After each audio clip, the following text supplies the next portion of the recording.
কাকদ্বীপ থেকে গঙ্গাসাগরের উদ্দেশ্যে আমরা রওনা দিলাম। যে জাহাজে উঠে গেছি, জাহাজ থেকে দেখুন এটা গঙ্গাসাগরের পথে গঙ্গা নদী। আমরা সাগরের দিকে যাচ্ছি, আমাদের সিনু ভাই। আমরা চলে যাচ্ছি গঙ্গাসাগরের উদ্দেশ্যে, গঙ্গা ডুব দেওয়ার জন্যে আর গঙ্গাসাগরে চান করার জন্য।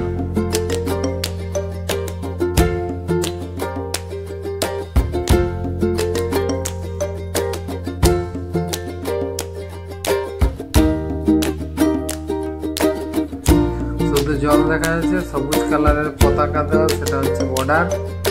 এই বর্ডারের ওই দিক থেকে বলছে যারা প্যাসেঞ্জার চালিতে যাবে তাদের আনা জানা মানা, মানে এই সাইডে অবধি যাবে। এই যে সবাই খাবার দিচ্ছে, পাখিগুলো যত সব উড়ে যাচ্ছে, সাইডের থেকে এক রাউন্ড করে ঘুরছে, এদিক থেকে খাচ্ছে, পিছন দিক থেকে ঘুরে আবার সামনের দিকে আসছে। কেউ আবার শাড়ি ভাসাচ্ছে জলে, কেউ আবার নারকেল দিচ্ছে, কেউ খাবার দিচ্ছে, নানা ধরনের যার যে দেওয়ার ইচ্ছা। মা গঙ্গাতে তারা বিসর্জন দিচ্ছে, যে নারকেল ফেলে দিল, যে খাবার দিচ্ছে, নারকেল দিচ্ছে। আর একজন ভাই পেছন দিক থেকে সেই নারকেলগুলোকে ছাঁকছে এবং তারা সেই ছাঁকাগুলো খাবে, বিক্রি করবে, যাই কিছু করবে। এই যে দিচ্ছে পাখির জন্য খাবার। এই খাবার যদি খেয়ে যে হাতের থেকেও খেতে পারে তারা পাখিগুলা, এই গোল টাইপের খাবারগুলো যেটা হচ্ছে সেগুলো পাখিগুলো বেশি করে খাচ্ছে।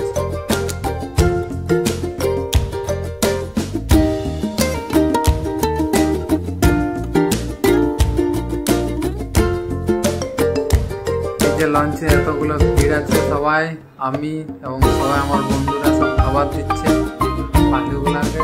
দেখো এই যে সব এতগুলো প্যাসেঞ্জারের ভিড়, কেউ দাঁড়িয়ে আছে, কেউ বসে আছে। এখন গঙ্গাসাগর মেলার টাইম, তাই অনেক ভিড়।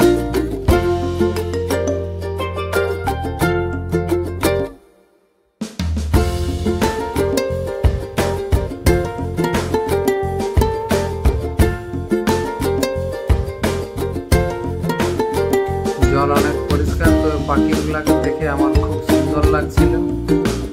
পাখিগুলা খুব সুন্দর আছে, খাবারগুলো দিচ্ছে, টুক করে খেয়ে নিয়ে আবার ঘুরে যাচ্ছে, পিছন দিক থেকে আবার ঘুরে চলে যাচ্ছে সামনে, দিচ্ছে, খাচ্ছে। জলটাও খুব পরিষ্কার, এই গঙ্গা নদীর জল যাচ্ছে আবার মিশে যাচ্ছে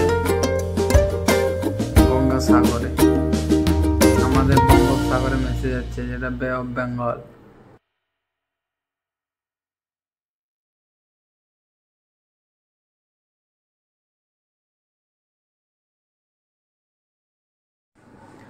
সামনের দিক থেকে দেখা যাচ্ছে একটি জাহাজ আসছে, খুব বড় জাহাজ, দেখে অনেক বড় মতো মনে হচ্ছে। দূরের থেকে খুব অত বোঝা যাচ্ছে না, কিন্তু সেটাকে জুম করে দেখি কতটা কি সামনে দেখা।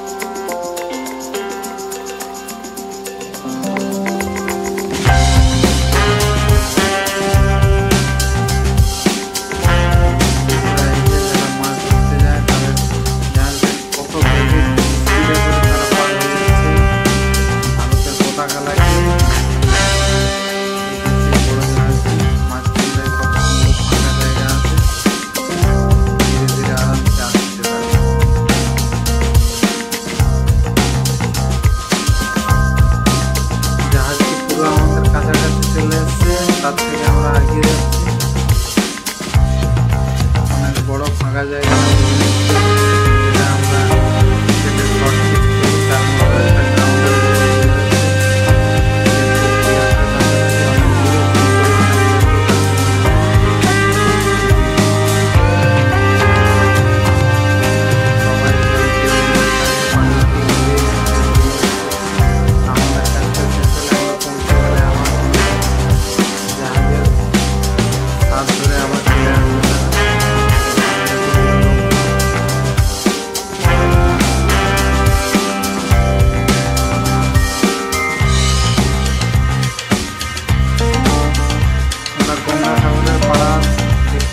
এখন প্রায় পৌঁছাপৌঁছি হয়ে এসেছি। ভিডিওতে ছবিতে যেরকম দেখছি আমরা গঙ্গাসাগরের কালার করা আর পার্কটা আমরা দেখলাম, চলে এলাম।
সাগরদ্বীপকে খুব সুন্দরভাবে সাজানো হয়েছে গেটে, সব লাইট সুন্দর দিয়ে। এখান থেকে আবার বাসে করে যেতে হবে প্রায় 20 থেকে 25 কিলোমিটারের মতো।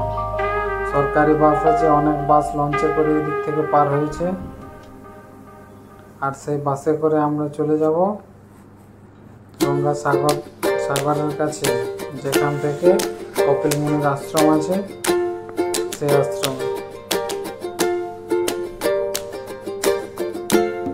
সব টোটো আছে, না হচ্ছে আমরা চলে এসেছি সাগরদ্বীপ পার করে গঙ্গাসাগরের কাছে।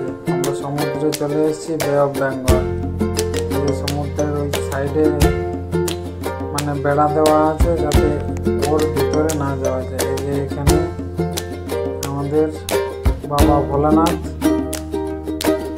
আর দুটো উপর করে আছে, এগুলো সব এক একটা স্টল। আমাদের দেখতে পাচ্ছেন এই যে মন্দির, কপিল মুনি আশ্রম।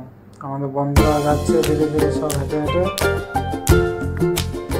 যে এখানে শঙ্খ হাতে নিয়ে ওখান মতো করে এগুলো সব দোকানের স্টল বসানো আছে, যে পূজা করার জন্য নারকেল ভোগ প্রসাদ যাচ্ছে কিছু নেওয়া, তাই স্টলগুলোতে পাওয়া যায়। এই যে আমাদের মন্দির কপিল মুনির আশ্রম।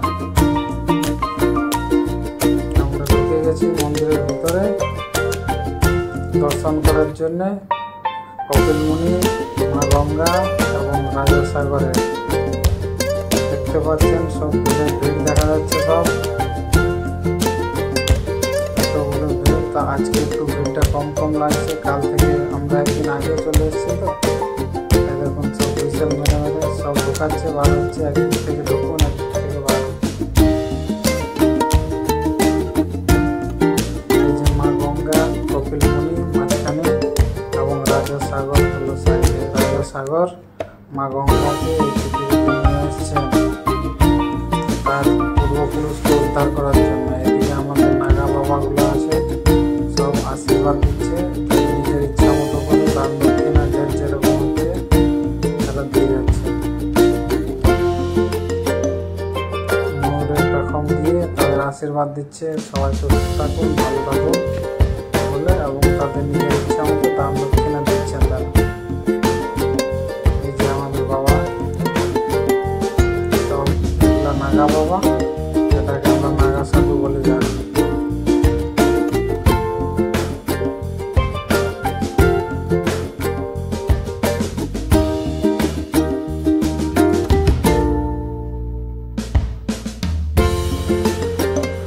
জয় মা গঙ্গা, জয় কপিল মুনি আশ্রম,